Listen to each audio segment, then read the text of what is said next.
it's your friend the Healthy Sick Chick. It's been a long ding dang time. I've been spending most of my time amplifying voices and just reposting important things. By the way, free Palestine. Y'all means all. Oh, never again for everyone. All the things. And food sovereignty and gardening and local community organizing is a huge part of resistance. There's this thing called regenerative resistance where you make your neighborhood better whether they like it or not, and that's what I'm in the middle of. That's a pile of bamboo. I'm going to show you all my piles and explain about the chaos hugels that are happening at my house, because maybe if I can feed some people some vegetables and make friends with the chicken people and the artichoke people, which is where the bamboo came from, and put a wildlife refuge in my backyard. It's a whole thing. It's happening. Chaos magic gardening is happening. So if you're here for it, that's the new series. Hey guys, it's your friend the Healthy Sick Chick with another chaos gardening update. It's not really chaos gardening. That guy just throws the seeds everywhere. Anyways, this part of my yard right here, see how there's more fence? This is the nature habitat. So it doesn't get mowed, it doesn't get mulched.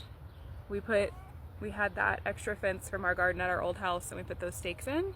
And down in there's actually tree line that's part of our property. We're gonna put food and water sources and bird houses and toad houses and bat boxes. And we're going to get registered as a suburban wildlife sanctuary. I've been tracking the species that comes through the yard, including a mama beaver that had 2 pups that nested back there last year, and all the birds and butterflies. So welcome back to the garden series, everybody. I wanted to tell it a little bit in order. So if you are new here, this is the garden series, part 2 or 3, turning a suburban wasteful weirdness into, I don't know, a garden, sustainable practices. So the first thing we got last winter was these tanks, these tubs. They are food grade, and I washed them out. I think we paid $20 total for them, hauled them home in my mom's SUV, and table saw to cut the tops off. So there's rock in the bottom, and then there's coir. That's actually a little bit too much coir, so I'm going to take a little bit out and put the dirt in and start potato barrels. If you don't know about potato barrels, there's that. It's here because the back beds aren't going to get dug out. That's nasty old black commercial mulch that's going to get dug out and thrown away eventually. But right now, that's just a good spot for us to keep the potato barrels. So that was the very first thing that we got, I think last year, before it was even like snowing out. So I wanted to tell it in order. This is a low-cost, high-labor project. Sophie's helping me dig out some of the mulch because we all hate that nasty. Commercial mulch is full of hookworms, whipworms, and roundworms, and they attack puppies and babies and old people's brain stems. So we don't like that. So we're getting rid of that. That's going trash. There's some minor composting stuff over here that I will show you where it's going to end up later. But I wanted to start with that. So those are the potato barrels. Let's go see the other stuff.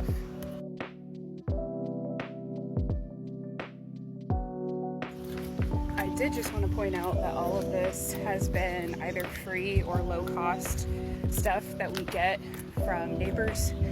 There's a lot of Facebook pages, Free Cycle, Curb Alert, all that good stuff. I can't turn it around because I can't see the buttons because it's too bright. So the next thing we got was actually the logs. They're in here. They're down deep. So there's logs in there. Take my word for it. There's one. He's a good one. He's one of those ones that already has some fungi. We picked those up for free. The man just wanted to get rid of them out of his backyard. I guess he didn't have a stove anymore, or he bought the house and they had logs. There's a good view. One of our logs as the foundation layer. So these are hugels. We're building grow beds. This is a really good progression for you to see the layers. So it went big logs and then sticks and branches out of our yard because we've had plenty of storms. It's HUGELKULTURE. Google, Pinterest, wherever you get your info. So then we went log, branch, and And then stick and twig layer is actually some lovely dried bamboo, which we got for free. That was, the log load was 1 SUV load of logs in my mom's SUV. The bamboo was 2 SUV loads shoved full, and it was like poking us in the face in the front seat of dried bamboo that they were getting rid of. So that's part of my twig layer, my stick layer, if you will. Then it's tricky because I've already built a lot of it. But then came the rocks, okay? 80 gallons of rocks. And I hand shoveled them all by myself. Like I said, this is low cost, high labor, because so much money went into repairing the house. There's literally nothing available for labor help, which is fine. Here's the rest of the pile. So it was 80 gallons of landscaping rock that they were getting rid of because it didn't match the rest of their gardening motif. I don't know, but I got me a load of SUV full of rocks, so I scooped it in myself, I scooped it out myself. So the rocks was the next layer that we got, because after the logs went in, these are not dig hugels. I did not have it in me to hand dig trenches on top of all the other layers. So then I put the keys in. These are compost keys. Rocks are for drainage. There's a layer of coir that's of course going to get dispersed and look better eventually. And then, so this is a compost keyhole. The compost is going to go straight inside of there, and the wormies are going to go straight inside of there and feed the hugel. It's self-feeding and self-watering. The logs act like sponges, so they hold onto the water, and then the plants literally just drink it, kind of like a nurse tree in an old forest. So this is the progression where we just took our leaf litter, and so there's also twigs in there because I'm just raking as we go. So there's a leaf layer that goes next on the sandwich, on the hugel sandwich, and then there's coir. So this is cocoa coir. I did have to buy it. I think at this point we're at like 50 bricks, so this might be one of the most expensive parts. That goes on next. We bought the flagstones from a neighbor who was just wanting to get rid of them out of her backyard. I guess her yard was actually like paved with these flagstones, and she was like, I want my yard back. I'm trying to get rid of them. So I think we paid $5 each or something for them.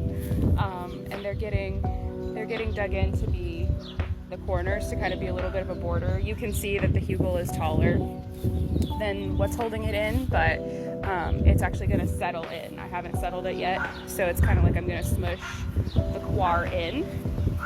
So the coir was 2 or 3 SUV loads. In our city, we have mulch. Actually, I'm sorry, I said it wrong. Leaves then mulch to hold the leaves down, I think. Nope, never mind. Leaves, then coir, then mulch. That's why mulch isn't on yet.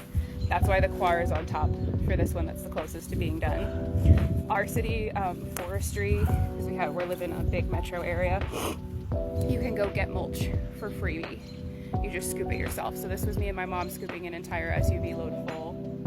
Again, probably 50 to 80 gallons when the back of the SUV is filled up with a tarp. So that's the mulch layer. It's going to go on top and prevent like seeds from blowing in and like growth from coming up from underneath. And then I rented a truck. I rented a U-Haul for a couple $100.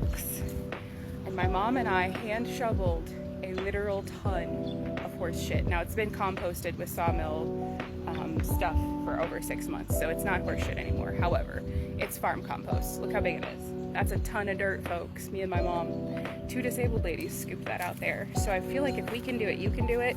And if you can't do it, you can probably get help doing it. So the next steps are, this is the coir level. As soon as I get the edging finished, see how these are dug in and those aren't? I get the edging finished, then we're gonna settle the coir, and it's gonna sort of mush in to the layers. See how much room there is? So it's gonna mush in to the layers, and then on top of the coir, then the mulch will hold it down. And I know some people do mulch on top. I have done my research and read my articles about it. So we are gonna do dirt on top and plant directly in. And then the compost can go in. And then I can trim the compost keys down to be a little bit shorter and less unsightly, and they'll be whole hugels, and these will last 5 to 10 years. Your average age is going to be 7 years for hugels, so it's literally like garden already done.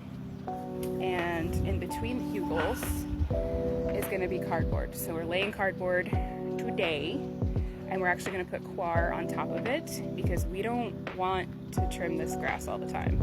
We're not French nobility. Fuck grass. If it's not growing food, I don't need it.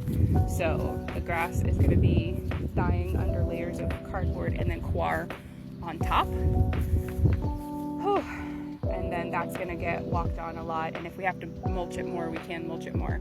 Actually, the U-Haul man said I can have a free truck rental. So if I have to get another layer of mulch, I shall.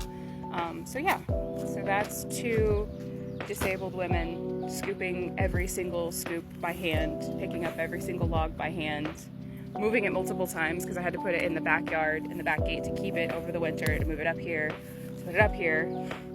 For the spring, I don't even know if we're gonna make it to the salad beds. I got the bushes pulled for free. There's a nice young entrepreneur who wanted them for his rental properties. I just put it on free cycle to get these bushes out of my yard. So I have to till this under, take all the crap out. I'm gonna put a layer of coir and compost in there because the dirt is here. And then that's gonna be an herb bed or a salad bed, maybe this year, maybe next year. So those are the layers. That's the hugel sandwich. Thank you so much for watching. This was the update. Every single layer of the hugel represents 12 to 18 hours of work per person, and it's just me and my mom. So like I said, low cost, high labor, and it's gonna be a decade's worth of easy growing food and non-meating for the food that we're gonna grow in our garden. So we can do it, you can do it too. Thanks for watching.